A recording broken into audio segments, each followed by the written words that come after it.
Bien, muy buenas tardes, queridas familias, personal Senda y a todos nuestros invitados especiales.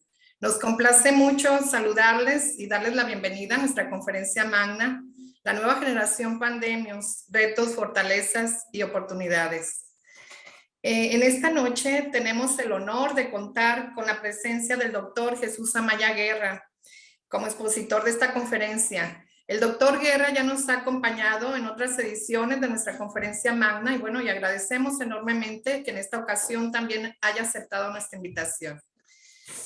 El doctor Guerra es licenciado, el doctor Jesús Amaya es licenciado en Ciencias de Educación con maestría en Desarrollo Organizacional por la Universidad de Monterrey. Tiene maestría en Psicopedagogía Clínica en España, doctorado en Currículum y Aprendizaje por la Universidad del Norte de Texas, postdoctorado en Neurociencia, Aprendizaje y Género por la Universidad del Norte de Texas y especialización en Kinesiología y Disfunción Cerebral por el Centro de Investigaciones Biopedagógicas de la Ciudad de México. Cuenta con 45 años de experiencia en docencia desde secundaria hasta posgrado en los Estados Unidos y México. Conferencista a nivel nacional e internacional. Autor y coautor de 31 libros en español e inglés. Conductor del programa de radio Sin Rodeos en Los Ángeles y San Diego. Conductor del programa de televisión Tiempos de Familia y editorialista semanal de los periódicos El Norte y Vanguardia. Muy bien, pues bienvenido, doctor Jesús Amaya. Le damos la más cordial bienvenida. Encantados de tenerlo con nosotros. Antes que nada, muy buenas tardes y noches. Muchas gracias al Instituto Senda por la atenta invitación. Y nuevamente es un gran honor y privilegio estar con ustedes, pues hablando de un tema que pues nos llegó de imprevisto. Esta pandemia nos ha generado en muchos de nosotros situaciones que muchas veces no podemos entender y sobre todo que nuestros hijos muchas veces pudieran haber enfrentado o están enfrentando algunas dificultades. Voy a hablar básicamente alrededor de una hora y al final voy a dejar una sesión de preguntas o comentarios para poder cerrar la presentación. Este libro lo publicamos el año pasado, Los Pandemios y qué mundo les queda, en donde definimos esta nueva generación, estos nuevos muchachos que están enfrentando. Ahora, ¿por qué estamos hablando de esta generación o una nueva generación de pandemios? A partir del COVID-19, estamos hablando de alrededor de marzo del 2020, empezó a cambiar mucho de nuestros estilos de vida, muchos hábitos que antes teníamos. Muchas de las familias empezamos a tener escuela en casa, empezamos a tener un distanciamiento físico, social y emocional. Empezamos a cambiar mucho también igualmente los estilos de trabajo. Lo que antes era raro que estuviera toda la familia durante la semana, pues ahora estaban ahí los hijos y la pareja y trabajábamos ahí todos juntos. Entonces, hubo un cambio muy interesante. Y a partir de ese cambio empieza a observarse igualmente un impacto importante en la vida de nosotros y de los muchachos. Voy a dar solamente algunos ejemplos, no voy a profundizar de todo lo que se ha investigado y los estudios que se han realizado en los últimos 2 años, pero en este estudio podemos encontrar que hay un incremento de la depresión importante a partir de marzo 2020. Empieza igualmente a tener un incremento de ansiedad, mayor estrés académico de los muchachos, porque no es lo mismo ir de forma presencial que a distancia. Empezamos a observar en este estudio, igualmente se habla, pues, que mayor cansancio emocional, depresión, sentimiento de soledad, problemas de concentración, dificultad para dormir, etc. Entonces, empezamos a ver ciertas características que antes realmente teníamos, pero ahora se han acentuado. Y además se agrega algunos elementos de cierto rezago educativo. Hace unos días se habla precisamente de una evaluación que se aplicó a muchachos, por ejemplo, de primaria, como hay definitivamente un gran rezago una gran laguna en muchos aspectos básicos de la educación. No solamente en la primaria, igualmente se habla de la secundaria, de la prepa, que empieza a haber ciertos retrasos educativos. El día de hoy, por ejemplo, el día de hoy, salió esta noticia en donde las preparatorias obtuvieron 31 puntos sobre 100, en donde se habla de pues, un impacto a nivel de ciencias, matemáticas, comunicación, aplicados a preparatorias públicas aquí en el estado de Nuevo León, en donde, si ustedes observan, no llegaron ni al 50. Bueno, empezamos a observar estas carencias, y esto, fíjense bien, papá, no me preocupa tanto. Muchas veces culpamos a la pandemia de este rezago educativo, y claro, sí, definitivamente no es lo mismo estudiar en pantalla que ir de forma presencial. Pero además, si ustedes analizan o recordamos las pruebas que se aplicaron hace algunos años, prueba enlace, prueba planea, aún más la prueba PISA de la OECD, encontramos que pues, siempre ha habido un rezago importante en nuestro país. Entonces, pero ahora con la pandemia como que se acentuó un poco más este proceso. Ahora, ¿por qué? ¿Por qué empezamos a acentuarnos ciertos aspectos emocionales y académicos en esta pandemia? Hay muchas explicaciones, papás, y quiero empezar a hablar de algunas posibles explicaciones para buscar después qué hacer ante esta situación. El doctor Palincas, antropólogo de la Universidad de Sur de California, investigó por muchos años a exploradores que van al Polo Norte, al Polo Sur, al Ártico, y pasan meses en estos lugares inhóspitos. Y van grupos, van grupos de 10, 15, 20 exploradores, no van solos. Y él encontró que el 60% de estos muchachos presenta un término que él le llama locura polar. ¿Qué significa locura polar? Que estos muchachos, el 60%, presenta problemas de depresión, problemas de sueño. Por ejemplo, nuestros hijos quizá en esta pandemia han tenido problemas de insomnio, se vuelven más irritables, más desafiantes, empiezan a perder un poco la memoria, y la apatía, el aburrimiento, la dispersión, el poco esfuerzo, etcétera, etcétera. Entonces, este aislamiento social, de una u otra forma, impacta a nuestro cerebro. ¿Por qué? Porque nuestro cerebro es social. O sea, una de las características del ser humano es la socialización. Y al momento de aislarnos un poco en este proceso, pues genera este proceso y estos pequeños problemas. Igualmente me llama la atención en principios de los 80, papás, el cosmonauta ruso Lebedev pasó más de 7 meses en la órbita terrestre. Y cuando llega y regresa, le preguntan, ¿cómo te fue? Y dice, el 30% del tiempo que estuvimos en el espacio, nos la pasamos discutiendo y peleando con los otros cosmonautas rusos. Entonces empezamos a observar que este aislamiento de una otra forma impacta o ha impactado de una otra forma a muchos de nosotros. ¿Sí? Entonces, y aquí viene un punto muy importante, que es donde quiero empezar a enfatizar. Yo entiendo que la pandemia puede tener culpa de muchos de los aspectos que estamos viendo, pero hay que tener mucho cuidado a no hacer a nuestros hijos que sean víctimas. ¿Por qué este fenómeno es muy importante? Porque es muy fácil en esta pandemia culpar a las circunstancias, ¿sí? Culpar a las otras personas de lo que me está sucediendo. Y yo entiendo que la situación es difícil, pero el muchacho, y ahorita voy a hablar de eso, tiene que enfrentar adversidades, papás, adversidades. Hoy a tus hijos y a nosotros nos tocó esta pandemia y tenemos que darles herramientas a estos muchachos a poder salir adelante. Y escucho constantemente la premio, es que pobrecitos. Pues yo entiendo, pobrecitos, porque pues, no salen con sus amigos, porque no han ido a la escuela, porque no han tenido las actividades anteriores. Yo entiendo ese fenómeno. Pero por favor hay que tener mucho cuidado de no enfatizar tanto este proceso de hacerlos víctimas a estos muchachos. Como hoy hay muchos medios de comunicación, están enfatizando de que hoy los muchachos están presentando una gran cantidad de problemas y la culpa es la pandemia. Yo lo sé, claro que sí. Pero tenemos nosotros que buscar elementos de decir, ok, nos tocó estas circunstancias, nos tocó vivir esta crisis. Ahora, ¿qué podemos hacer para seguir adelante? Y este es un punto muy importante que tenemos nosotros que progresar. Voy a dar un ejemplo de esto y fíjense bien lo que estoy diciendo, papás, porque esto está ocurriendo muchísimo en nuestras familias. Cuando empieza este proceso de la pandemia, miles de estudiantes, fíjense lo que estoy diciendo, miles de estudiantes de preparatoria y universidad dejaron de estudiar, pero miles y miles de estudiantes. Yo entiendo que la causa o una de las causas más importantes es no tengo internet, no tengo celular, no tengo tecnología y no puedo yo conectarme en este proceso educativo, entonces tengo que abandonar la preparatoria y universidad. Yo lo entiendo, claro que sí.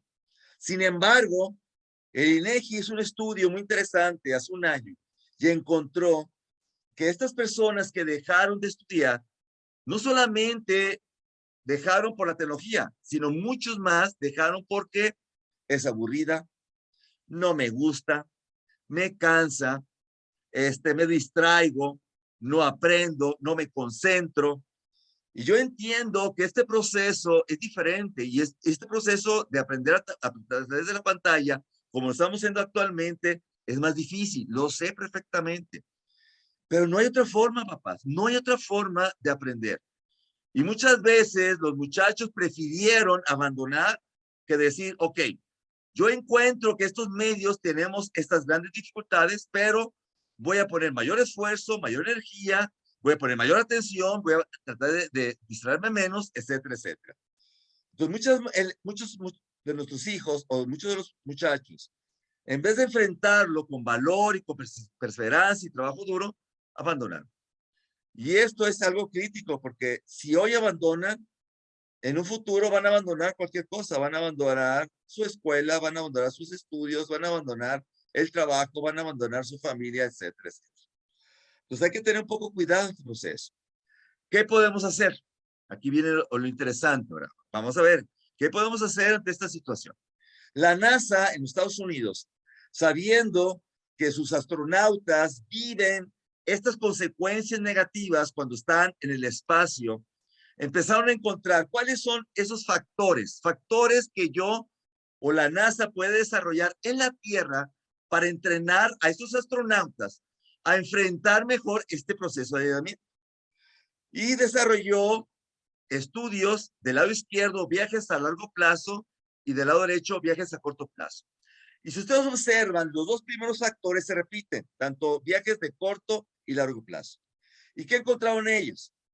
Que si desarrollamos en los astronautas una buena estabilidad mental y emocional, y además los acostumbramos al muchacho o a estos muchachos a entrenarlos, a enfrentar situaciones adversas y que puedan tener un buen desempeño, lograremos salir adelante. Entonces, en nuestras palabras, necesitamos nosotros que estos muchachos aprendan a adaptarse. Fíjense lo que estoy diciendo. Yo ahorita voy a hablar de eso. Uno de los grandes errores, papás, que hemos cometido en estos últimos años con nuestros hijos, es que hemos cambiado la forma de vida hacia ellos. ¿Puedo explicar por qué? Este año ya cumplimos 20 años de haberse publicado nuestro libro Padres Obedientes, Hijos Tiranos. ¿Sí? Este libro ya tiene 20 años de haberse publicado. Y cuando publicamos este libro, hace 20 años, estoy hablando, hace 20 años, definíamos nosotros que estos papás, como un servidor y muchos de ustedes, realmente vivimos una situación diferente. Voy a explicar por qué. Nosotros, adultos, papás, cuando éramos pequeños, ¿nuestros padres se adaptaron a nosotros? No. Nosotros, cuando éramos pequeños, nos tuvimos que adaptar a los papás, a sus reglas, a sus normas. Seguimos creciendo, papás. Llegamos a la escuela. ¿La escuela se adaptó a nosotros? Claro que no. Nosotros tuvimos que aprender a adaptarnos a esta escuela, buena o mala, pero tuvimos que adaptarnos. Y seguimos creciendo, papás. ¿Y las empresas se adaptaron a nosotros? Pues claro que no. Nosotros nos tuvimos que adaptar. Esta generación de padres obedientes y tiranos, los padres obedientes, somos una generación que aprendimos a adaptarnos de pequeños. Claro, sufrimos mucho. Yo digo que no, sufrimos mucho. Pero tuvimos la capacidad de irnos adaptando y sobreviviendo a esta situación. Nuestros hijos, al momento de nacer, ¿se adaptan nuestros hijos a los papás? No. Hoy es diferente. Hoy los papás se adaptan a sus hijos. ¿Siguen creciendo estos niños? ¿Estos niños se adaptan a las escuelas? No. Las escuelas se están adaptando a estos muchachos. Y estos muchachos que están entrando a trabajar, ¿se adaptan a las empresas? No. Muchas de las empresas están adaptando a sus muchachos. Entonces, ¿qué está sucediendo?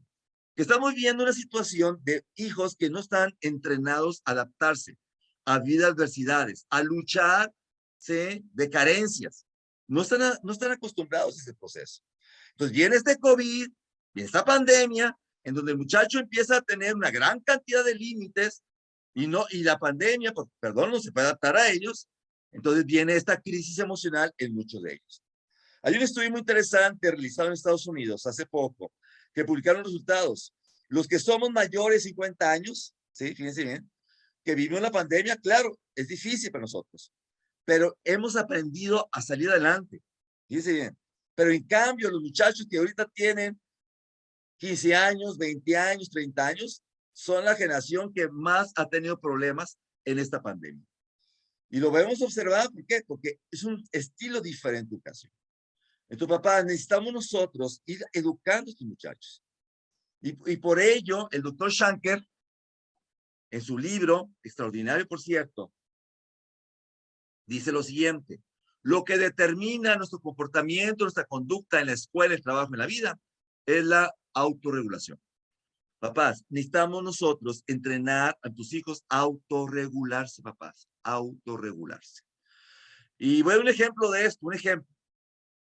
En el 2014, en Veracruz, fueron los Juegos Centroamericanos del Caribe. Y en esa competencia hubo una final de taekwondo entre una mexicana y una cubana. Y al final, los jueces, como se observa en la fotografía, le dieron la medalla de oro a la mexicana y la de plata a la cubana. Pero la cubana no estuvo de acuerdo con la decisión de los jueces. Observen su mano izquierda. Observen el dedo medio de la mano izquierda de la cubana. Esta seña de inconformidad que hizo la cubana le costó 1 año de suspensión, le costó no ir a los Juegos Panamericanos de Toronto al siguiente año y le costó no ir a las Olimpiadas de Río de Janeiro 2006. ¿Cuánto tiempo le duraría pues simplemente esta ceremonia de premiación? Pues les duraría quizá 3, 4, 5 minutos en que estás en la fila, te nombran, pasas, te ponen la medalla de plata y, ¿cómo se llama? Escuchas el himno nacional de medalla de oro y ya, en 3, 4 minutos de su vida, dicen, la decisión que tomó le costó toda su vida deportiva. Toda su vida. ¿Por qué? 2019, Campeonato Mundial de Taekwondo. Esta cubana compitió y perdió en el primer pleito, en el primer combate. Y no perdió, o sea, no solamente perdió 21-0, 21-0. Y ustedes van a decir, bueno, esta cubana no era buena. Espérame tantito, estoy hablando de 2014 Veracruz. 2 años antes, 2012, Olimpiadas de Londres, esta cubana fue medalla de oro. 1 año antes, Campeonato Mundial de Taekwondo, que por cierto fue en Puebla. Ella fue primer lugar en su categoría. En otras palabras, cuando llega al Panamericano de Veracruz, ella era la mejor del mundo, la mejor. Una mala decisión, falta de autocontrol. Probablemente ella tenía razón. Probablemente ella sí merecía la medalla de oro, probablemente sí. Pero no es la forma de reaccionar, no es la forma de comportarse.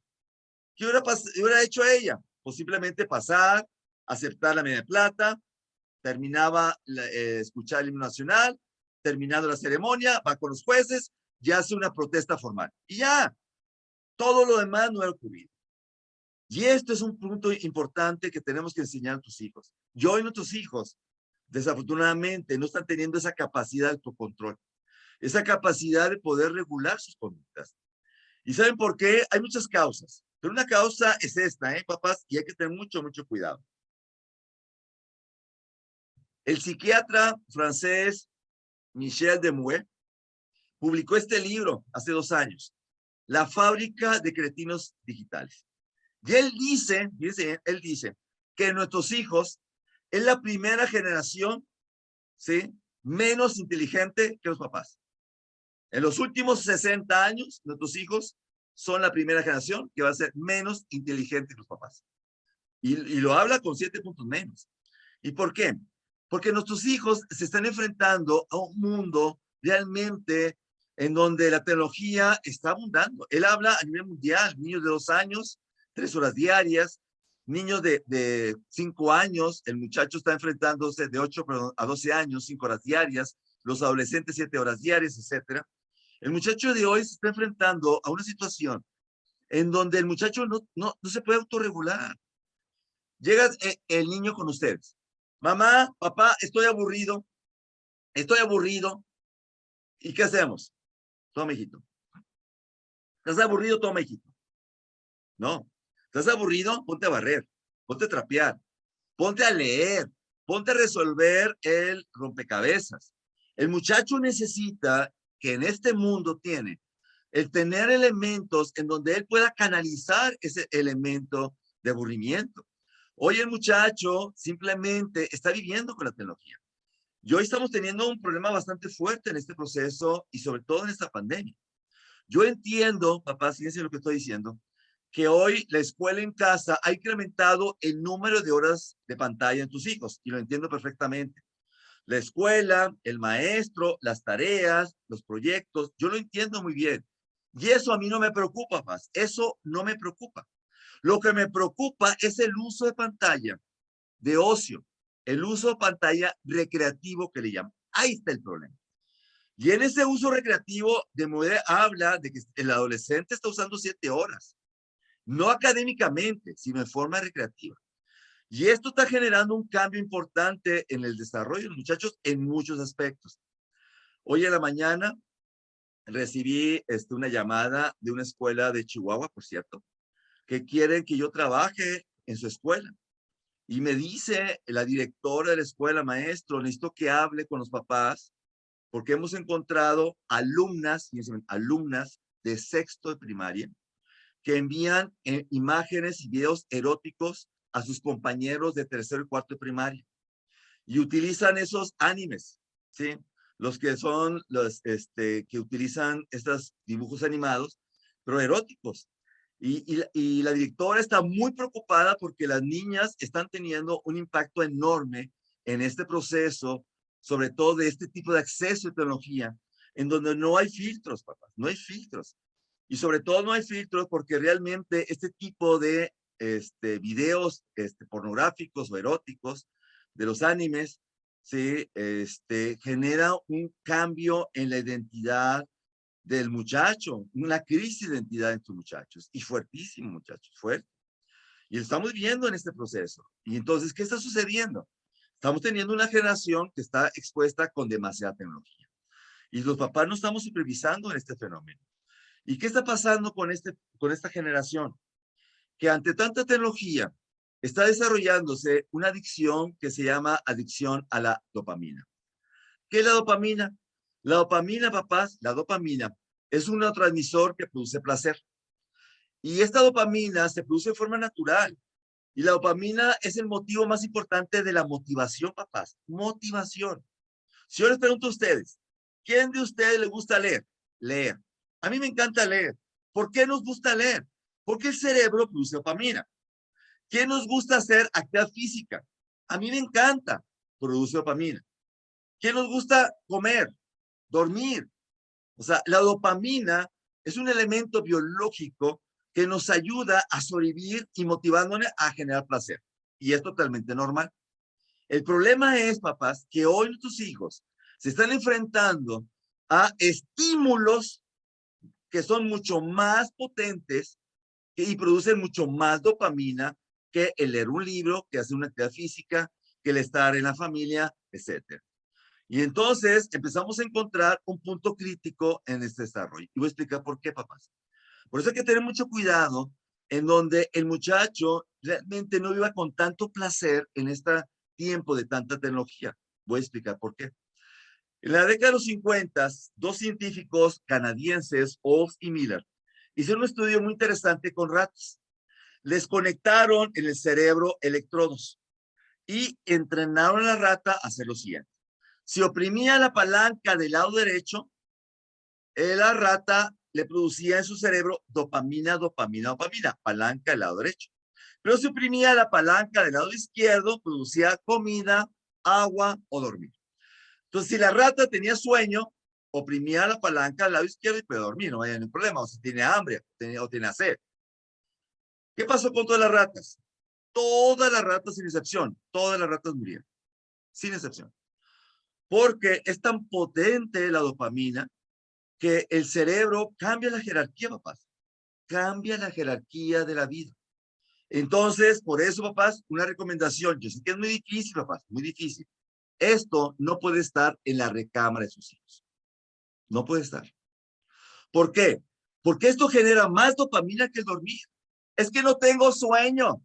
Pues claro, no tienes sueño porque esto te da placer, placer, placer y te mantiene motivado y te mantiene activo y el cerebro está funcionando a su máxima capacidad. Pues claro, no te da sueño. Esto no puede estar en la recámara, se lo digo sinceramente, papás. Se los digo. ¿Sí? Por eso, no sé si han observado tu hijo, está en la recámara en el videojuego, y llegas, hijito, vamos a comer, baja. Al ratito, papá, al ratito, mamá, no tengo hambre, yo me preparo algo. Así es. Este fenómeno, papás, cambia el proceso y cambia una jerarquía importante y dejamos todo lo esencial de la vida en una forma secundaria y se llena nuestro hijo solamente de placer. Entonces, y esta pandemia, papás, en este aislamiento que estamos teniendo, papás, el niño ha incrementado muchísimo más. ¿Por qué? Porque ya no sale, ya no hay el club, ya no va al fútbol, ya no va al teatro, ya no va a la clase de baile. ¿Me explico? Entonces se la pasa en su recámara lleno de tecnología. Entonces, papás, tenemos que tener una regulación. Qué bueno que ya estamos regresando de forma presencial. Tenemos que empezar a dejar esto, papás, en serio. Fíjense bien, hay muchos testimonios de directores de escuela hoy que están regresando en forma presencial, papás, nuestros hijos, dicen, es que estos niños son diferentes de esos 2 años. Antes los niños salían, jugaban, platicaban, interactuaban. Hoy los niños salen al patio, al recreo y todos están aquí. Ya no interactúan, ya no juegan, ya no platican entre ellos. Están aquí todo el rato del recreo. Y esto empieza a cambiar la estructura. Entonces, lo que tenemos que hacer, yo no estoy diciendo que hay que prohibirlo, hay que regularlo nada más. Regulemos el tiempo, regulemos el uso, regulemos el contenido, papás, que es algo importante, sobre todo estos muchachos. Estos elementos de pandemia, papás, además está generando otra característica interesante, papás, otra característica. Además de una dependencia enorme de la tecnología, está generando lo que en esta gráfica en inglés llaman clingy. Clingy, interesante. Ahí está el estudio, si a alguien le interesa, es un estudio realizado en China, en donde la gran mayoría de los niños que están regresando a la escuela, además de lo que tiene ahí, que problemas de atención, problemas de preocupación, problemas de conductas un poquito desafiantes, ¿sí? Además de esos problemas que son comunes de la pandemia, la mayoría presenta lo de abajo, que es clingy, que significa dependencia. Hoy nuestros hijos son más dependientes que antes. ¿Por qué? Porque los papás los hicimos dependientes. Wow. Ejemplo.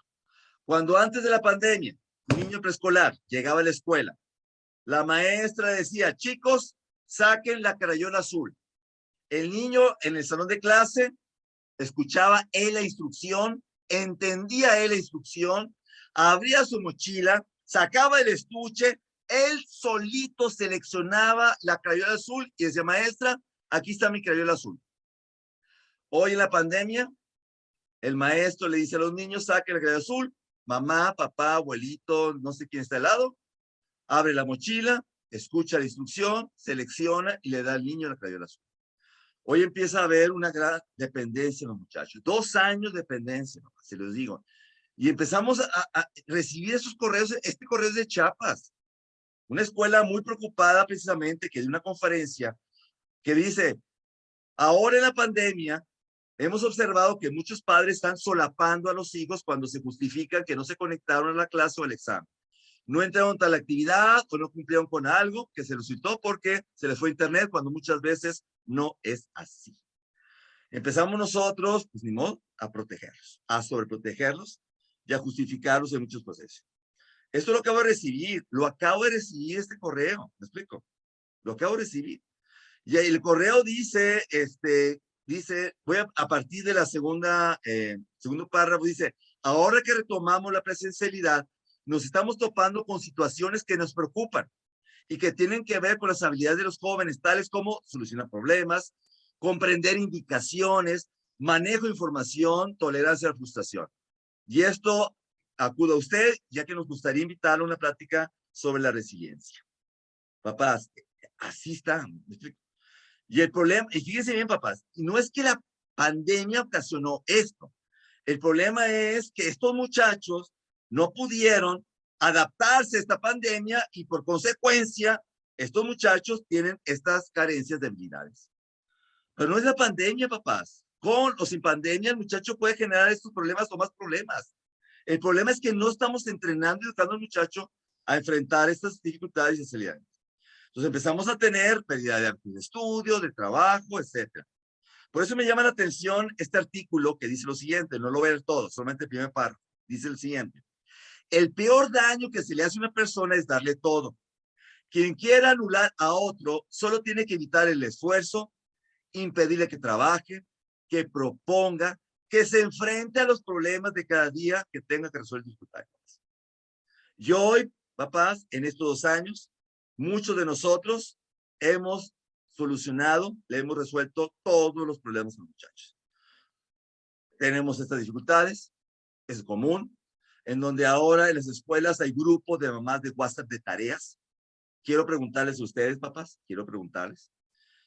¿Alguien de nosotros, cuando estuvimos en la primaria y en la secundaria, alguna vez olvidamos anotar la tarea? Yo. En serio, yo la olvidaba constantemente, ¿eh? Yo ni la anotaba porque ni me gustaba hacer la tarea. Y la siguiente pregunta, ¿quién de nuestros papás o mamás buscaban la tarea? Al menos mi madre jamás de los jamás. Me decía, Jesús, es tu bronca, tú la consigues, tú ve a las casas, habla por teléfono, pero me vas a hacer la tarea y puedes si no la traes. ¿Por qué hemos cambiado, papás? ¿Por qué estamos cambiando en este proceso? En donde ahora tratamos de solucionarle al muchacho todos los problemas. Y no solamente conseguimos la tarea, sino ya la conseguimos ya hecha, ¿eh? Y por eso muchas escuelas, y perdón que lo diga, muchas escuelas empezaron a quitar las tareas, que para mi punto de vista es un gravísimo error. Gravísimo error. La tarea es fundamental para el proceso de aprendizaje. Cuando el niño escucha al maestro, fíjense lo que estoy diciendo, cuando el niño escucha al maestro, comprende, entiende, pero no aprende, entiende el concepto. ¿Cuándo aprende? Cuando este muchacho va a su casa y aplica y realiza las actividades, ¿sí?, que encargó el maestro. Los 10 problemas, empieza a hacer la tarea, empieza a repasar, empieza a leer. Ahí en ese momento ya el muchacho empieza a aprender. Y es la tarea. Y hoy muchas escuelas, precisamente por este problema, que los papás le hacen la tarea, entonces las escuelas dicen, ¿para qué les encargamos si el papá las hace? Entonces el muchacho empieza a tener serios problemas de aprendizaje. Y vuelvo a insistir, no es la pandemia. Nosotros que no nos adaptamos a estas nuevas formas de aprendizaje. Preparatoria, este diciembre pasado, por favor, en serio. Durante el semestre, fíjense bien, el semestre pasado, este preparatoria fue presencial, pero en los exámenes semestrales, más del 40% de los estudiantes solicitaron que sus exámenes fueran en línea, ya que les dolía la cabeza o les estaban cuando no era cierto, sus padres lo justificaban. Pues claro, el muchacho quiere presentar el examen en su casa porque revisa apuntes, comparte las respuestas, pues claro. Fíjense bien, el muchacho ya no quiere o no quería presentar de forma presencial. Problema. Y muchos de los papás lo justificaban. Entonces estamos viviendo un elemento clingy, papás, en donde el muchacho empieza a aprender. ¿Qué tenemos que hacer, papás? ¿Qué tenemos que hacer? Alvin Toffler, novelista, futurista. Una de sus novelas más famosas, El shock de futuro, La tercera hora, hola, dice lo siguiente. Los analfabetos del siglo XXI no serán aquellos que no sepan leer y escribir, sino aquellos que no puedan aprender, desaprender y reprender. Papás, esto es esencial en la vida de los muchachos, ¿sí? Y lo dice Carlos Darwin. Carlos Darwin, biólogo del siglo XIX, creador de varias teorías de la evolución, dice, las especies que sobreviven no son las más fuertes, ni las más rápidas, ni las más inteligentes, sino aquellas que se adaptan mejor al cambio. Aquellas que se adaptan mejor al cambio. Y aquí viene un elemento importante, papás. Quizá no estén de acuerdo, probablemente. Pero necesitamos cambiar el paradigma, papás, de lo que es cómo educar al niño. Tenemos aquí a Carlos Darwin, en su escritorio dirigiéndose a este grupo de animales y le dice Carlos Darwin a los animales, para una selección justa, todo el mundo tiene que hacer el mismo examen. Favor de subir al árbol. Ustedes dicen, es que pobre pescadito. Y el pingüino, ¿cómo le va a hacer? Claro, el chango va a hacer el 10, el facilito. No se vale. Pues, ¿qué tenemos que hacer, papás? Nuestros hijos hoy, todos tienen que aprender a subir al árbol. ¿Por qué? Porque no hay otra forma, papás. No hay otra forma. Quizá avance más despacio, más lento, pero ellos tienen que buscar la forma de subir al árbol, papás, ¿sí? De una u otra forma.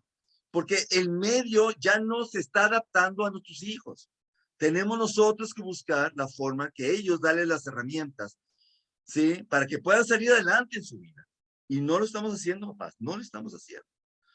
Stephen Hawking habla precisamente de lo mismo, la inteligencia y la habilidad de adaptarse a los cambios, papás. O sea, esto es algo que aún más. Robert Sternberg, uno de los grandes investigadores de la inteligencia, Robert Sternberg fue presidente del APA. El APA es la Asociación Americana de Psicología, es quizá la asociación más importante del mundo de psicología. Robert Sternberg fue el presidente de esa organización importante. Y Robert Sternberg acaba de publicar hace 2 semanas un libro nuevo que titula Inteligencia Adaptativa, así le llama, Inteligencia Adaptativa. Y él ha analizado en los últimos meses, dice, hoy necesitamos desarrollar una nueva inteligencia en los hijos, que ellos tengan la capacidad también de adaptarse.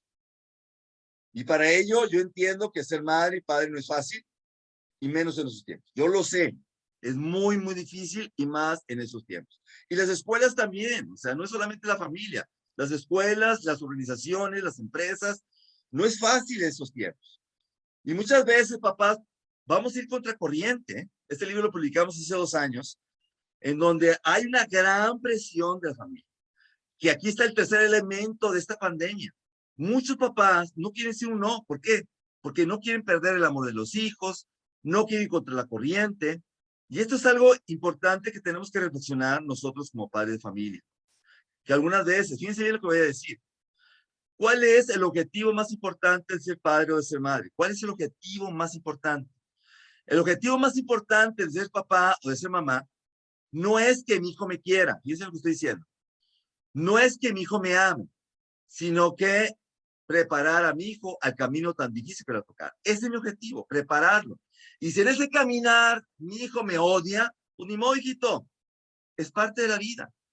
¿Cuántos de nosotros, fíjense bien, cuántos de nosotros tenemos un gran agradecimiento, quizá a tu mamá, tu papá, quizá un familiar, quizá un maestro, un entrenador, en donde digo, oye, ¿sabes qué? Gracias, porque en tal momento, en tal situación, tú fuiste firme conmigo y me dijiste un no. Gracias. Papás, tenemos que ir de vez en cuando contra corriente. Y aquí entra un punto, un ejemplo de esto, un ejemplo nada más, un ejemplo, papás. Porque muchas veces, papás, nuestra decisión no es qué es lo mejor para tu hijo, sino es cuántas personas están a favor de eso. Voy a explicar por qué. Una pregunta que me hacen constantemente en las conferencias. Maestro, ¿a qué edad le puedo dar celular a mi hijo? ¿A qué edad? Y le digo, pues va a depender. Si va a depender de cuál es el promedio de edad que los papás le dan celular a tu hijo, puede ser esta edad. En Estados Unidos, los padres de familia, en promedio, a los 10 años, 3 meses, le dan celular a los hijos. Si tú dices, la mayoría le da celular a los niños a los 10 años, 3 meses, le voy a dar esa edad. ¿Okay? Esa es tu decisión, porque la mayoría lo hace. Igualmente, a los 12 años, más del 50% de los papás le dan redes sociales a los hijos. Okay. Sin embargo, papá, ¿qué dice Steve Jobs, creador del iPhone, creador del iPad? Le hicieron la pregunta antes de morir, oiga, ¿a qué edad le va a dar tecnología a sus hijos? Y dijo él, high school, preparatoria, 16 años. Y no solamente él, sino tenemos a Bill Gates, creador de Microsoft, 14 años. Si ustedes se van a Silicon Valley, lo que es la cuna precisamente en California de la tecnología, que por cierto se está cambiando ahora a Austin, Texas. Es interesante ahora el cambio que están haciendo, interesante. Pero bueno, Si ustedes van a esa cuna de la tecnología, pregunten a los directores, dueños, ¿sí? Gente experta en tecnología, todos ellos 14, 15 años. Y aquí entra un punto importante, papás. Entonces, voy a tomar una decisión. O lo que hace la mayoría o lo que realmente es lo mejor para mi hijo. Y muchas veces podemos ir contra la corriente. Y ahorita muchos papás tenemos miedo de ese fenómeno. Y para ello, ¿qué necesitamos, papás? Publicamos este año pasado este libro, Hijos con Raíces y Alas. Este libro es un libro especial en esta pandemia para poder ayudar a los muchachos, a los padres de familia, cómo debemos de formar y educar en esta pandemia. Y en esta portada, si ustedes observan, la portada es de una pintura. La pintura es de Rembrandt, ¿sí? Que fue pintada entre 1963 y 65. Y el título de la pintura es El regreso o el retorno del hijo pródigo. Y esta pintura está basada en la parábola del Evangelio de San Lucas, en donde el hijo menor le pide la herencia al papá, se va, la malgasta, en donde ya al final empieza a comer las bellotas de los cerdos y dice, los sirvientes de mi padre comen mejor que estas bellotas de los cerdos, voy ahí para que poder trabajar y que al menos alimentarme mejor. Y cuando llega y en vez de que el padre lo rechace, lo recibe con mucha alegría y con mucho amor. Pero si ustedes observan la pintura, ¿sí? Hay un error. Hay un error en esta pintura. Y el error está en las manos. ¿Sí? El error está en las manos. Si ustedes observan, la mano izquierda es más grande que la mano derecha. Y usted dice, es que se equivocó, es asimétrica las manos. Bueno, Rembrandt, cuando le preguntan de eso, dice, no, es que la mano izquierda representa la mano de un hombre. En otras palabras, la mano de papá. Y ahí está la mano fuerte, la de estructura, la de orden, la de disciplina, la de firmeza. Pero también está la mano derecha. Es una mano femenina, es la mano de mamá. Es la ternura, es el cariño, es el amor, es el diálogo. En otras palabras, Rembrandt afirma que el hijo hay que educarlo con las dos manos. Una mano con firmeza y una mano con amor. Y por eso yo hablo de una analogía. ¿Cómo hay que educar a un hijo, papás? Es como guiar un caballo también. Guiar un caballo. Para guiar un caballo, papás, uso dos riendas importantes. Una rienda, ¿sí? Es de cariño, de amor, de diálogo, ¿sí? De compasión. Pero la otra rienda es de estructura, de orden. Si al caballo no me le estira una rienda, pues se puede ir por un lado, o si estira la otra, se por otro lado. El caballo necesitamos las dos riendas, en donde a mi hijo necesito el amor, el respeto y la firmeza. Respeto y firmeza, papás. Respeto y firmeza. Son dos puntos importantes que necesitan nuestros hijos hoy. ¿Sí? Y esto es algo importante. Un servidor, quizá muchos de ustedes, fuimos criados no solamente con firmeza, hasta con castigo físico. A mí con el cinto. En la escuela, el reglazo del maestro, ¿me explico? Y este proceso de abuso físico, que era un abuso físico, nos fuimos ahora al otro extremo, en donde hay que dialogar, hay que platicar, hay que convencer, y yo estoy de acuerdo. Pero tenemos que buscar un punto de equilibrio. O sea, al hijo hay que buscar ese punto de equilibrio. Por un lado, claro, lo respeto, lo amo, pero por otro lado, tenemos que tener cierta firmeza y cierta disciplina en este proceso. Y de ahí viene que no es lo mismo un niño y una niña. Y es donde empezamos a tener un grave error. Hoy muchos padres de familia educan, ¿sí? Al niño y a la niña exactamente con la misma vara, con los mismos criterios. Y no necesariamente, o sea, va a depender mucho del niño y la niña. Una pregunta, ¿qué es más fácil de criar, niñas o niños? Este estudio se ha hecho en Estados Unidos, ¿eh? Estados Unidos. Y yo cuando leí este estudio me impactó el resultado. En donde los papás, fíjense bien, los papás, el 54% de papás dicen que es más fácil un niño y el 27% dicen que una niña. Y si ustedes observan a través de la historia, desde 1948 hasta el 2018, el color verde son papás que dicen que el niño es más fácil y el color, un poquito verde, ¿cómo se llama? ¿Cómo se llama? Verde oscuro, dicen que la niña, ¿sí? Si ustedes observan esa diferencia. Y el gris es que es indiferente. Entonces, dicen, no, es que es más fácil el niño que la niña. Cuando a mí me preguntan esto, les digo, es que va a depender. ¿Qué es más fácil, niño o niña? Depende. Si habláramos nosotros de entre 2 y 10 años, y por favor, hay muchísimas excepciones. Voy a hablar de lo general. Hay muchísimas excepciones. Si yo hablo de los 2 a los 10 años, generalmente es más fácil una niña, generalmente. ¿Por qué una niña? Porque la niña madura más rápidamente, la niña camina primero, habla primero, lee primero, pone atención, hace la tarea. Generalmente la niña es un poco más sencillo. En cambio, el niño, pues tarda más en madurar, más problemas de lenguaje, el niño no quiere hacer la tarea, no obedece, es más hiperactivo, tiene problemas de atención, le gusta estar jugando. Entonces, podemos decir que entre los 2 y 10 años es un poquito más fácil la niña que el niño. Pero cuando el niño cumple 10, 11, 12 años, a los 17 años, es más difícil la niña, ¿eh? La niña es mucho más difícil porque viene un cambio hormonal y ahora mucho más la niña por tanta presión que la niña tiene a través de las redes sociales e internet. Entonces, papás, si tienen ustedes hijas adolescentes, hay que tener mucho cuidado. Nuestras hijas, quizá académicamente, que por cierto estoy escribiendo ahorita un libro sobre eso, el libro se va a titular Salvando a Superman, salvando al hombre. El hombre se está extinguiendo, aunque no lo creamos, el hombre se está extinguiendo. Y en este libro hago una comparación entre el niño y la niña. Y la niña, en serio, ha tenido un gran avance. La doctora Helen Fisher, antropóloga, escribió un libro que ahora le titula El primer sexo. Y habla que la mujer, ¿sí? Es ahora el primer sexo. No el hombre, es la mujer ya. Y dice que la mujer en sus manos tiene el futuro. Interesante, este cambio fundamental. Pero bueno, y hablo de esta pequeña diferencia. Entonces, lo que hay que ver es que en la adolescencia, la niña hoy está sufriendo muchísimo más problemas. Hemos realizado estudios, aunque no lo crean ustedes, estas niñas de 10, de puras menciones honoríficas, muchas de ellas tienen baja autoestima, muchas de ellas tienen ansiedad, muchas de ellas tienen obsesiones, ¿sí? Son obsesivas compulsivas muchas de ellas, muchas, no pocas, son perfeccionistas muchas de ellas. Y empezó a haber una gran cantidad de dificultades emocionales.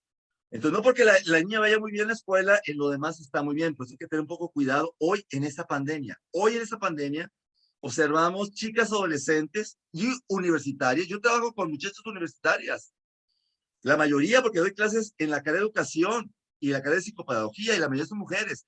Veo en serio un 30-40% de muchachas con grandes problemas emocionales, ¿sí? En esta pandemia, mucho más que antes. Entonces, tenemos que tener un elemento, sobre todo crítico, y sobre todo de cuidado de las muchachas en el hoy. Entonces, ¿qué tenemos que hacer con esta generación, papás? ¿Qué tenemos que hacer? Un elemento importante. Por favor, papás, no preparen el camino de sus hijos. Preparen a su hijo al camino. Fíjense, aquí hay que preparar es al hijo, no el camino. En el camino hay una piedrita y ¿qué hacemos? Quitamos la piedrita. En el camino hay pocito y lo tapamos. Papás, nuestro énfasis es preparar al hijo a este camino tan difícil que va a tener. Y esta sobreprotección y esta solución de todos sus problemas y el darle demasiada tecnología, no le estamos ayudando a tu hijo a prepararlos a ese camino. Papás. No lo estamos preparando. Entonces empezamos a tener un problema. Por eso hay que ser estos hijos resilientes, papás. La resiliencia, papás, es una propiedad física que tiene unos materiales. El material que es resiliente, si ustedes observan, me estoy distrayendo a ti porque necesito tomar un objeto aquí en la presentación, ya lo probé.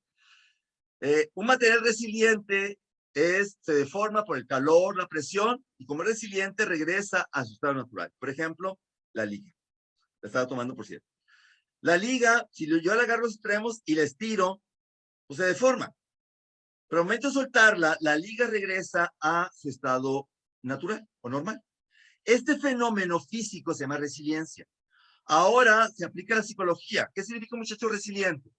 Que después de una derrota, después de un fracaso, después de una carencia, después de una frustración, el muchacho se levanta, se sacude el polvo y sigue caminando y sigue luchando y busca sus sueños. Y para ello, papás, para que nuestro hijo sea resiliente, por favor, papás, necesita caer. Nuestros hijos necesitan vivir, papás, consecuencias de sus malas decisiones, papás, por favor. Por favor. Si mi hijo por algún motivo no hizo la tarea, que el muchacho viva la consecuencia con el maestro. Y no busquemos cómo solucionar ese problema. Y no busquemos a ver dónde conseguimos la tarea. Y no hablemos a la maestra para justificar y decirle, es que mi hijito no tiene la culpa, es que yo tuve la culpa, es que yo salí, es, papá, por favor, papá, no. El muchacho tiene que empezar a vivir consecuencias de sus buenas, pero también de sus malas decisiones, papá, por favor. Y el muchacho de hoy no está viviendo eso. Entonces el muchacho crece en un mundo en donde no hay carencias, no hay frustraciones, no hay fracasos, y cuando el muchacho se enfrente en la adolescencia, en la juventud, ahora sí, a un problema bastante fuerte, se desintegra. Por eso viene tanto el incremento hoy de problemas de depresión, de ansiedad, de pensamientos suicidas, de intentos de suicidas. O sea, enorme, papás, enorme. Y le echamos la culpa a la pandemia. Y claro, la pandemia tiene algo que ver, pero nosotros no hemos preparado a tus hijos a enfrentar esa pandemia. Y ahí está el problema. Porque ahorita la pandemia, al rato va a ser la escuela, y al rato va a ser su trabajo, y al rato va a ser su familia, su pareja, papás, por favor. Tenemos que preparar, papás, de una u otra forma en este proceso. Estamos haciendo una canción, Will. Este libro es extraordinario, de la doctora Marano, Nation of Wimps. ¿Qué es un wimp? Es un debilucho, es un flacucho, es un débil. Es alguien que se quiebra ante la mínima adversidad. Y no es solamente eso hoy, papás, es el futuro. Yo lo veo en muchachos universitarios de 20, 22, 24 años, papás. Lo veo. No veo en niños de 5 o 6 años, lo veo en muchachos de 23, 24 años. Este libro es extraordinario, papá, lo recomiendo mucho. La autora Lico trabaja en la Universidad de Stanford. Stanford es la segunda mejor universidad del mundo. Y escribió este libro, cómo ayudar o cómo educar a un hijo a ser adulto. ¿Sí? Y en este libro escribió lo siguiente, dice, veo más y más padres de familia que vienen aquí al campus con su hijo freshman. ¿Qué es el hijo freshman? Es el hijo de primer año, de primer semestre, es el alumno nuevo, es el alumno freshman. Y dice, literalmente, los papás hacen las preguntas, seleccionan los cursos, las solucionan sus problemas, y aunque usted no lo crea, los levantan las mañanas para que no lleguen tarde a clases. Usted dice, ay, es exagerado, perdónenme, a nivel de universidad, yo tengo clase a las 7 de la mañana, tengo clase a las 8:30 de la mañana. Muchos de mis alumnos que llegan tarde me dicen, maestro, yo no tuve la culpa. A mi mamá se le olvidó despertarme. 20 años, 21 años. Yo, oye, pues por favor, poner el despertador. No, es que mi mamá siempre me ha levantado todas las mañanas y luego. Y quieren que lo justifique. Y lo peor, la mamá me habla. Maestro, quiero disculpar a mi hijita, y sí, yo tuve la culpa. Es que yo, párame tantito, por favor, 22 años. El muchacho y la muchacha, por favor, papás. Pero así es, papás, estamos en este proceso. En China no es excepción. En China, en los gimnasios de las universidades ponen cientos y cientos de tiendas de campaña para que los papás vayan las 2 primeras semanas de clase para que estén con sus hijos, solucionando todos sus problemas, sus dudas, etcétera, etcétera. Es un problema mundial, papá, no es un problema nuestro, es un problema, o sea, general. Evitemos el papás helicópteros, papás, en esta pandemia. Papá helicóptero es un término americano, son papás que vuelan arriba del niño y que al momento de que ven que su hijo va a sufrir algo, van y lo rescatan. Es un término americano, son papás helicópteros, o sea, papás que empiezan a sobreproteger. Una cosa es proteger al muchacho de peligros reales, papás, que ahí sí, papás, hay que tener mucho cuidado y hay que supervisarlos. Y otra cosa es sobreprotegerlo en cosas que el muchacho necesita enfrentar, ¿sí? Y que el muchacho necesita resolver. Son 2 cosas diferentes, papás, ¿sí? Por eso en este tiempo de crisis me encanta el término en chino. Crisis en chino significa Weiji. Y Weiji tiene 2 raíces. La primera es Wei, que significa peligro, riesgo, que es el término crisis.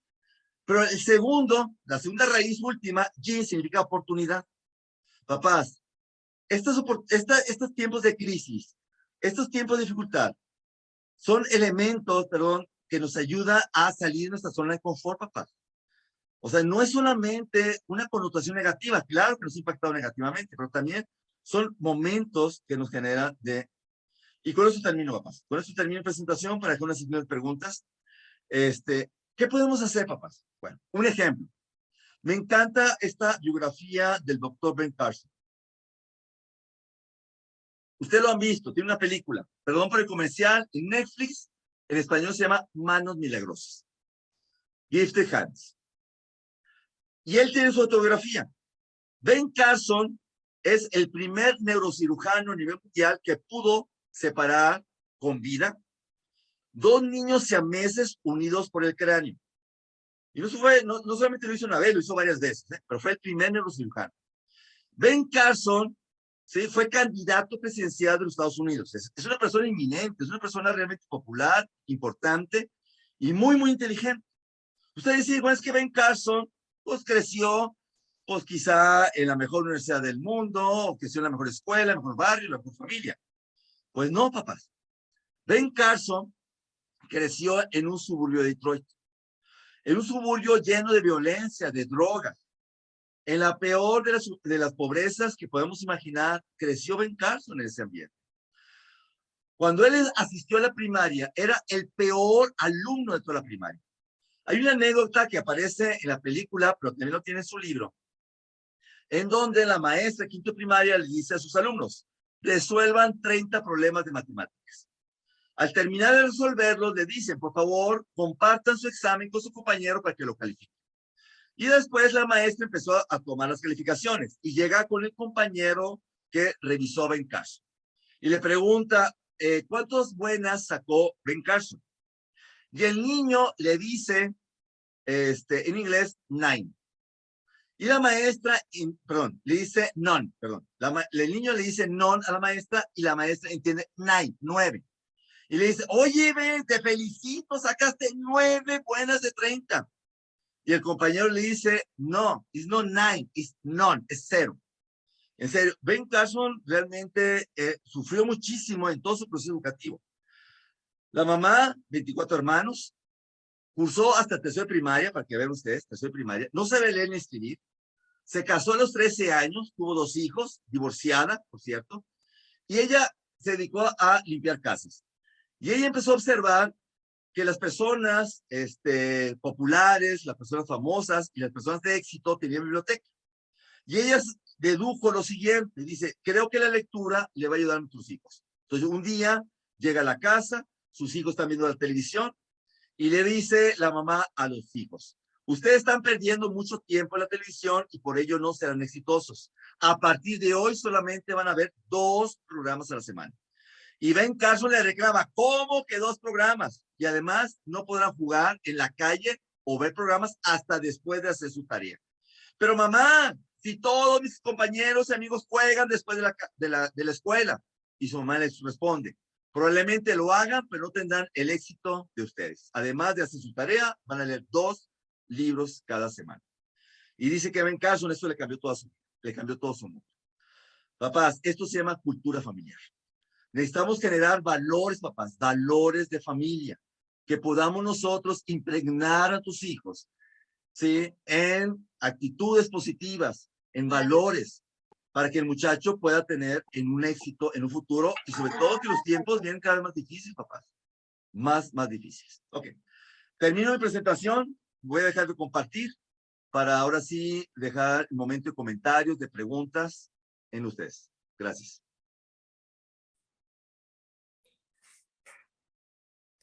Sí, los invitamos. Cualquier pregunta que tengan para el doctor Amaya la pueden realizar a través del chat. Por aquí estaremos dándoles lectura y el doctor con mucho gusto les responde. Igual, Pili, sí. ¿Te puedo pedir un favor? Al final me das 4 minutos porque quiero hacer un pequeño cierre. Sí, por claro favor, que sí. Claro que sí. Con gusto. O si alguien desea hacer algún comentario, tiene alguna duda que quiera plantear directamente, puede también levantar la manita ahí desde su pantalla.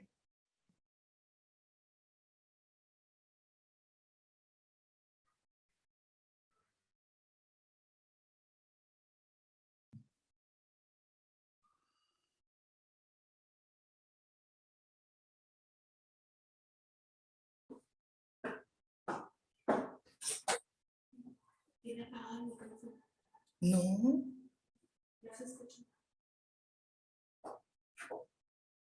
Ok, aquí tenemos la pregunta, doctor. Comentó que no debemos hacer amigos de nuestros hijos. ¿Puede decirnos más, por favor? Papás, somos padres, no somos amigos. O sea, muchas veces pensamos que ser padre no podemos platicar con él, ser padre no podemos jugar con él, ser padre no podemos tener una relación informal con él. Por favor, papás. El ser padres indica más que amigos. O sea, podemos jugar, podemos bromear, pero además necesitamos supervisar. Además necesitamos corregir, papás, corregir. Además del amor y de la convivencia. Muchas veces hoy los padres han confundido, no es que es mejor ser amigo, espérame tantito, amigos tiene miles, pero padre y madre solamente dos, nada más. Y claro, por favor, el ser padre es más allá que ser un simple amigo. Por favor, entiendan ese concepto. Y dicen que es contradictorio. No, no es contradictorio. Porque si yo les pregunto, bueno, ¿qué significa ser amigo? Si yo les preguntara, amigo significa el jugar con él, el bromear con él, significa amigo, pues ser padre igual. Podemos bromear y jugar con él, no pasa nada. Claro, fijando ciertos límites, ciertas normas, ¿me explico? En donde el respeto es fundamental, pero no por ello no podemos bromear, por favor, o jugar con ellos. Yo tengo dos hijos varones y de pequeños, en serio, me la pasaba jugando, bromeando, o sea, y claro, y había consecuencias y había disciplina, pero también había el momento de la convivencia y del proceso, y ellos sabían perfectamente hasta dónde sí y hasta dónde no. Es igual que los maestros, o sea, el maestro es maestro, no es amigo, por favor. Y entonces tenemos que fijar un elemento importante, y yo tengo ya más de 45 años de ser maestro, y se lo digo sinceramente, cuando yo fui maestro de secundaria, preparatoria, yo en los recreos iba a jugar con ellos, y jugaba con ellos de basquetbol, voleibol y todo eso, pero en clase, ahí sí, soy tu maestro y me vas a respetar, y ahí sí tengo ciertas normas, pero no es contradictorio este proceso. Gracias, doctor. Tenemos aquí la pregunta de la familia Angulo Núñez. Nos dice, ¿cómo desarrollas o fomentas la resiliencia en un niño que está en los primeros años de vida? Por ejemplo, a una edad de 3 o 4 años. Bien. Papás, el niño tiene que enfrentarse a pequeñas adversidades. Estoy inventando. Imagínate tú que tu hijo tiene 3, 4 años y le encanta comer nuggets de pollo. No sé por qué les gustan los niños nuggets, pero bueno, es platillo favorito. Les encanta nuggets de pollo. Ok, le digo, hijito, nuggets de pollo los viernes. Pero el lunes vas a tener brócoli. Mamá, que el brócoli, hijito, pues ni modo. O sea, es importante tener un balance en tu alimentación y vas a comer brócoli. Es que no me gusta el brócoli. Bueno, yo le trato de que sea lo más agradable posible, pero el niño va a comer brócoli. Ese es un proceso de resiliencia. O sea, el muchacho va a tener que decir, ok, yo sé que el viernes, sí, son nuggets. Y yo le digo que los nuggets son importantes, pero es muy limitado su alimentación y su pues, carga alimenticia y calórica y lo que tú quieras. Pero el muchacho tiene que tener ese balance. Entonces, el muchacho se empieza a enfrentar a situaciones en donde su deseo, su placer, pues se ve un poco bloqueado, no pasa nada. Y el muchacho va a tener que seguir adelante en ese proceso. Otro elemento, ejemplo, imagínate tú que tu niño es pequeño y ok, vamos a resolver un rompecabezas. Como es pequeño, si estás pequeño, vas a resolver un rompecabezas de 10 piezas, es un decir, 10 piezas. Ok, el niño empieza a armar, pero como se le dificulta, como no puede, dice, mamá, no quiero, que aburriera. No me vas a abandonar esto, son 10 piezas. Yo te ayudo, no te voy a hacerlo, pero fíjate bien, te doy un consejo. Primero empieza a hacer las orillas, porque las orillas son más fáciles y siguiendo las orillas después puedes armar todo lo demás. Yo al niño lo oriento, le facilito, se lo acompaño, pero no le resuelve el problema y el muchacho tiene que terminar esa pequeña tarea. Pero hoy muchas veces los papás, en serio, ay, tú ya no quieres, ok, déjalo. Ah, no te gusta, déjalo. O sea, eso es un elemento que el niño no se enfrenta precisamente a esas pequeñas adversidades y el muchacho tiene que tener la capacidad de manejar el aburrimiento, el esfuerzo, la dificultad, la persistencia, o sea, son elementos que poco a poco el niño va a ir ganando en este desarrollo. Igualmente, el niño quiere hacer una torre, estoy inventando una torre de Legos, por ejemplo, de 10 pisos o 10 piezas, y a la cuarta pieza se le cae, a la quinta pieza se le cae, y avienta todo, ¿no, hijito? Fíjate, yo te enseño. Tú le haces la torre de 10 piezas, fíjate cómo se hace, mírame, ya lo viste, ahora tú, malo, ahora hazlo tú. Y el muchacho lo tiene que hacer solo, claro, con un buen modelo, pero el muchacho tiene que aprender a tolerar pequeñas frustraciones. Muy bien, gracias. Tenemos otra pregunta, doctor. ¿Qué porcentaje de las escuelas que usted asesora tiene este tipo de problemáticas donde los padres se resisten a las exigencias que forman a sus hijos? Híjole. No quiero decir todas, pero sí muchas de ellas. Papás, este es algo generacional. Hay papás conscientes que saben realmente lo que su hijo necesita y lo tratan de implementar, y hay papás que van contracorriente. Claro que los hay. Pero veo cada vez más y más padres de familia que no quieren ser precisamente esos malos, esos ogros, que tienen miedo que su hijo pueda ser excluido, sea rechazado por los amigos, porque tienen cierto límite. Entonces, realmente, sí, papás, en muchas escuelas, en muchas papás, la mayoría muchas veces siguen este tipo de ritmo.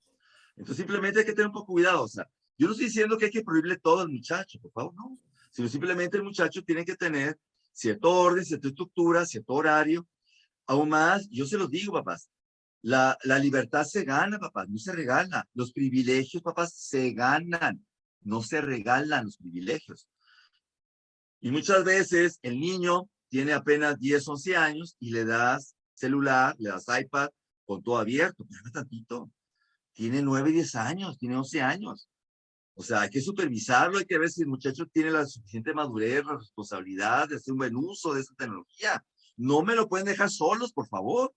Yo, el papá, en serio, simplemente los abandona y les dan todo, y claro, empezamos a tener estas grandes consecuencias. Hace unas semanas tuve un niño que la mamá me lo llevó, 9 años el niño, fíjense, papás, 9 años el niño. Y me dice, maestro, quiero que hable con mi hijo, porque está viendo pornografía. 9 años viendo pornografía. Ya hablo con el niño de 9 años. Y claro, le empiezo a hablar de muchas cosas, y al final le digo, ¿estás viendo pornografía? Sí, maestro. Y le pregunto, ¿por qué quieres ver pornografía? Es que yo quería saber cómo las niñas pierden su virginidad. 9 años. Yo a los 9 años jugaba con pelotas, por favor, papás. O sea, virginidad a los 9, jamás de los jamás. Hoy estamos acelerando muchísimo a los muchachos con contenido, papás, que no tienen todavía la suficiente madurez para discernir, papás. Por eso empezamos a tener, perdón que lo diga, papás, empezamos a tener un gran problema de identidad, de disforia de género, papás. Porque empiezan a haber una gran cantidad de relaciones cuando el muchacho no ha madurado, cuando no hay una identidad, una cementación, y empieza a distorsionar esas realidades y empiezan a dudar de hacia dónde van, ¿me explico? Y pues no nos extrañen cuando el niño tiene 10, 11, 12 años, cuando digan, es que no sé qué soy. Entonces, simplemente, papás, o sea, hay que ver y hay que supervisar y sobre todo evaluar la madurez de tus hijos.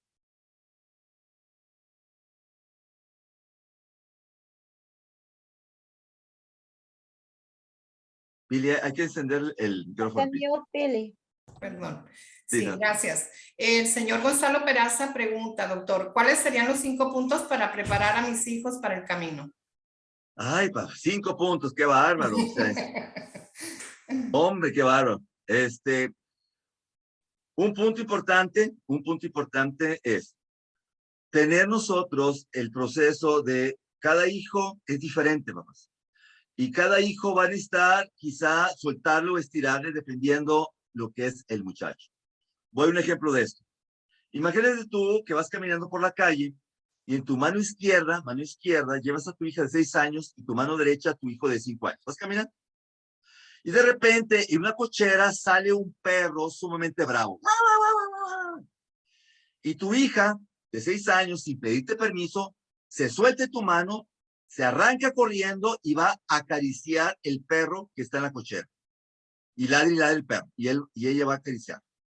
Y tu hijo de 5 años se suelte tu mano sin pedirte permiso y se va corriendo, cruza la calle sin fijarse y se pone a llorar chille, chille, chille en la acera de frente. ¿Qué haces, papás? Voy con mi hija de 6 años que está acariciando un perro bravo. ¿Y qué le dices? Hijita, Hay que tener cuidado con los perros extraños, hijita. No hay que tener confianza, porque te pueden dar un susto, hijita. Ten cuidado. Y vas con tu hijo de 5 años, ¿qué le dices? Oye, hijito, ay, por favor, no tengas tanto miedo, el perro está encerrado, o sea, no es para tanto, no chilles tanto.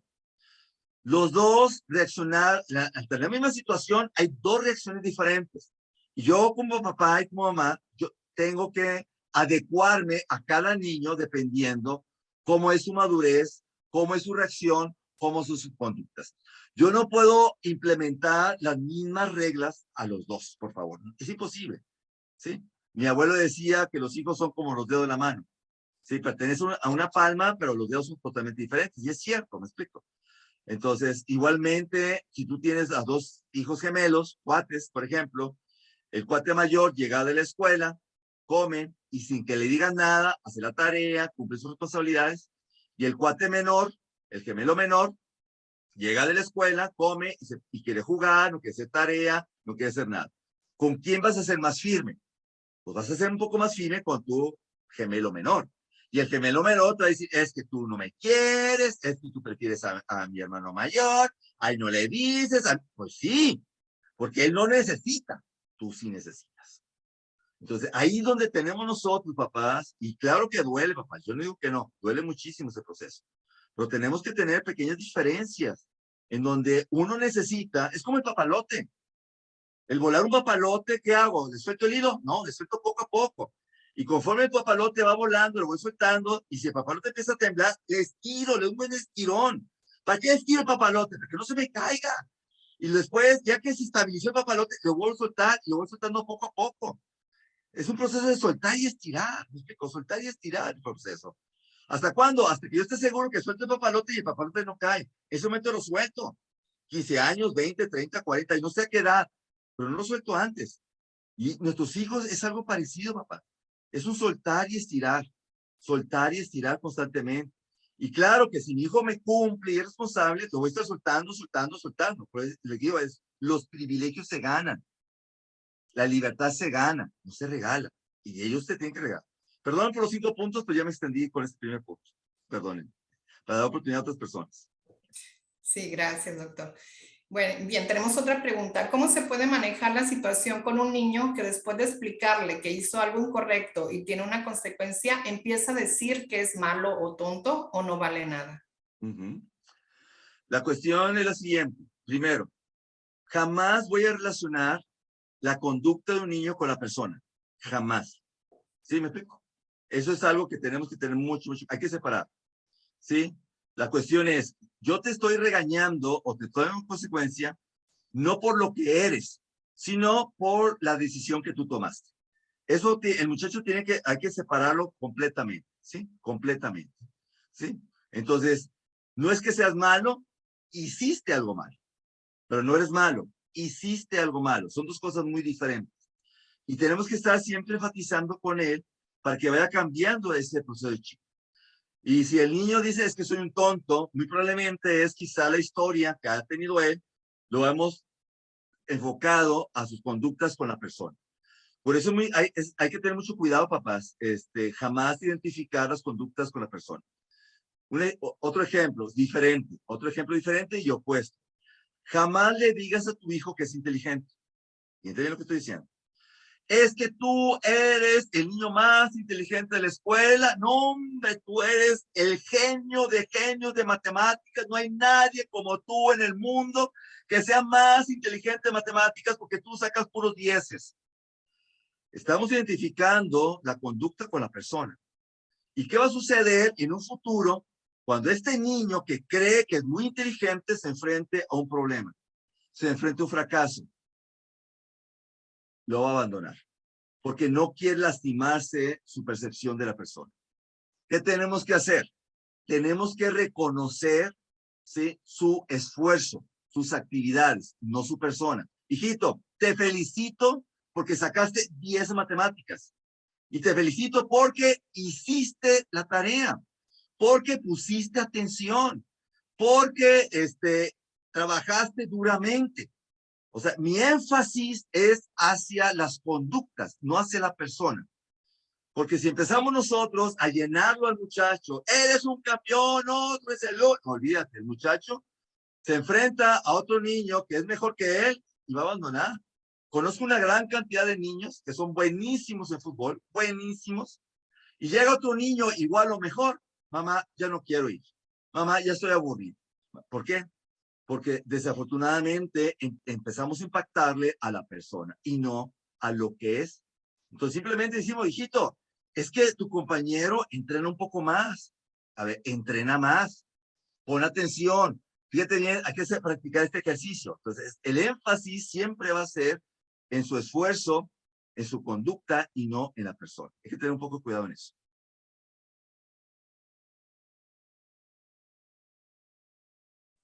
Sí, tenemos agradecimientos, doctor, por su conferencia. Gracias. Y tenemos aquí una pregunta que también es importante. Dice, ¿cómo podemos encaminar o abordar los temas sobre el uso excesivo de redes sociales en el aula?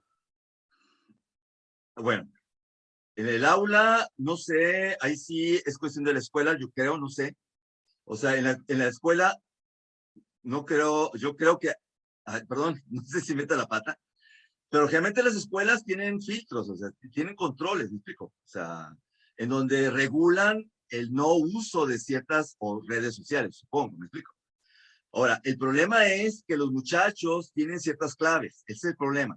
Que a pesar de esos filtros, de esos controles que tienen las escuelas, o en la misma casa también, o sea, la casa también tiene controles parentales, el muchacho sabe qué tipo de claves tiene para poder, en un momento dado, quitar ese bloqueo y entrar a lo que ellos quieran.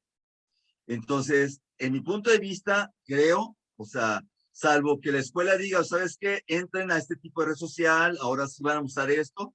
Entonces, ok, podemos permitir al muchacho, pero ya tiene una tarea muy específica. Pero en general, pienso que las escuelas tienen que tener un control sobre ese proceso. En mis clases de universidad, yo prohíbo, fíjense bien, yo prohíbo que en mi clase presencial y a distancia, el niño o el muchacho esté usando el celular. Yo lo prohíbo. Y si veo a una persona, inmediatamente le hago puntos. Salvo, le digo, ok, muchachos, hoy vamos a hacer, en este momento, quiero que googleen, quiero que busquen este concepto, esta definición, o entren en este pequeño video. Ok, ahí sí ya el muchacho entra, pero es parte de la tarea y me atrevo, ya lo vimos, ahora sí, ciérrenlo, guárdenlo y seguimos con la clase.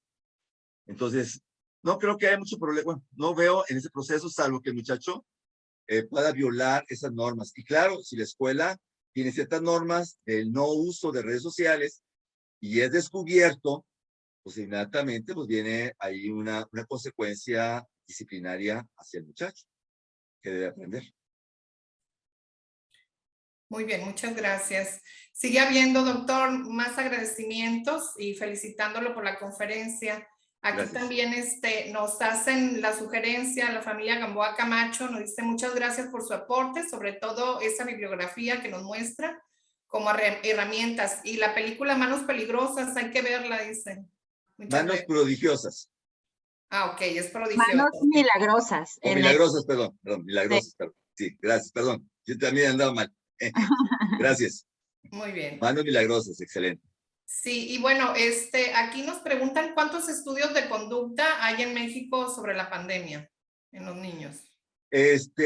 Muy pocos, muy pocos. O sea, hay ciertas universidades que han hecho, por ejemplo, donde yo trabajo, en la Universidad de Monterrey, se han realizado estudios sobre la conducta emocionales en los alumnos.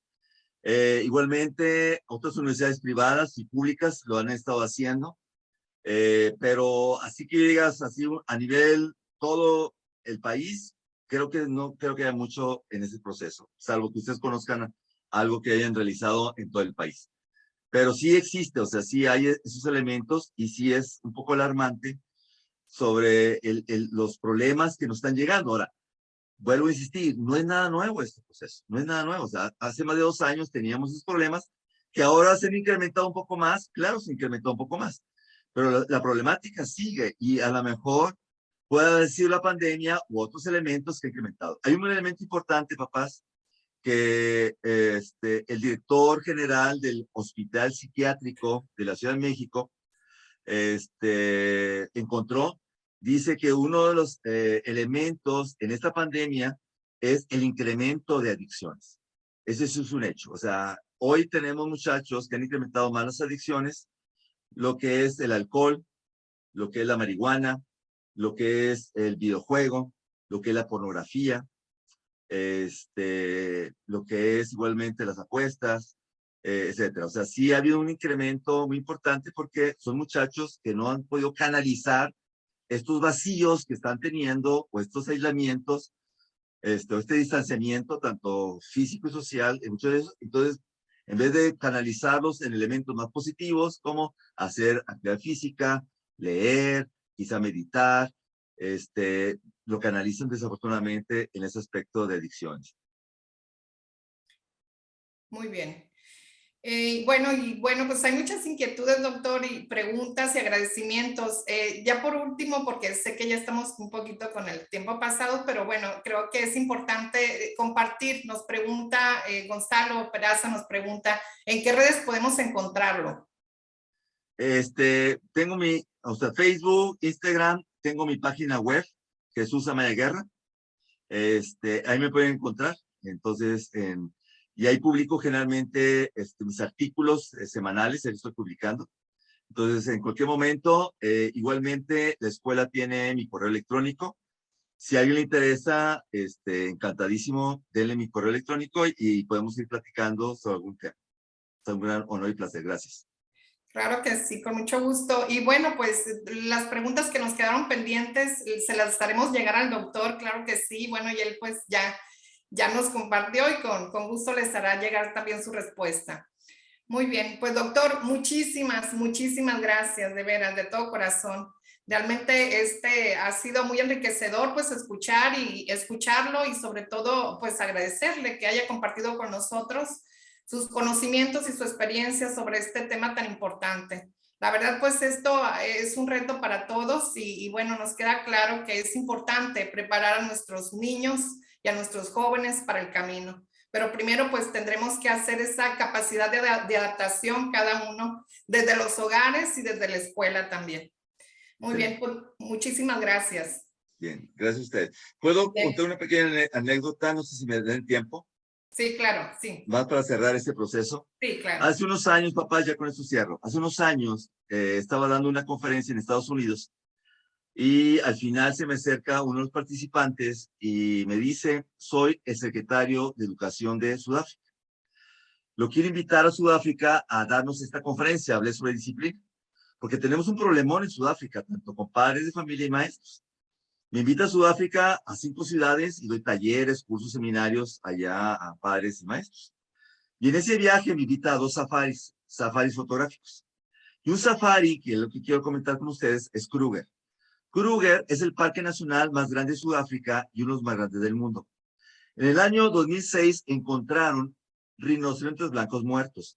Nadie se explicaba quién mataba a estos rinocerontes y el problema es que estaban en peligro de extinción. Estaban porque ya no existen, por favor. Hace 2 años ya están totalmente extinguidos, desafortunadamente. Y empezaron a investigar quién los mataba y encontraron los asesinos, los elefantes. Los elefantes, papá, sin motivo, sin razón, mataban a estos rinocerontes. ¿Por qué los mataban? Porque estos elefantes crecieron sin roles, crecieron sin modelos, crecieron sin autoridad. 10 años antes, no, perdón, 20 años antes, en Kruger, o 10 años antes, en Kruger, había demasiados elefantes que estaban consumiendo la ecología. Para que tengamos una idea, por cada hectárea cuadrada debe ser un solo elefante. Si hay más elefantes por hectárea, consumen todos los recursos naturales, no solamente mueren los elefantes, sino los animales que están en esa zona. En aquel entonces había 15 elefantes por hectárea.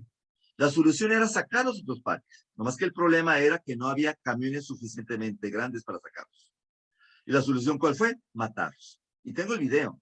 Mataron a todos los elefantes adultos, papás, mamás, abuelos, tíos, hermanos mayores, todos los adultos los mataron, pero dejaron vivos a los bebés, porque eran pequeños y eran fáciles llevar camionetas. Ahora estos bebés son adolescentes, no tienen roles, no tienen autoridad. Y no solamente empezaron a matar a estos rinocerontes blancos, empezaron a atacar a los turistas, destruir las aldeas, ¿qué hicieron con ellos? Matarlos uno a uno, hasta que encontraron la solución. ¿Cuál fue la solución? Trajeron 3 elefantes adultos, pero no cualquiera, con autoridad, papás, con autoridad. En 6 meses se acabó el problema, 6 meses. Nuestros hijos necesitan elefantes adultos, papás. Que tengamos cierta autoridad, que podamos, claro, jugar con ellos, convivir con ellos, dialogar con ellos, pero también corregirlos cuando sea necesario.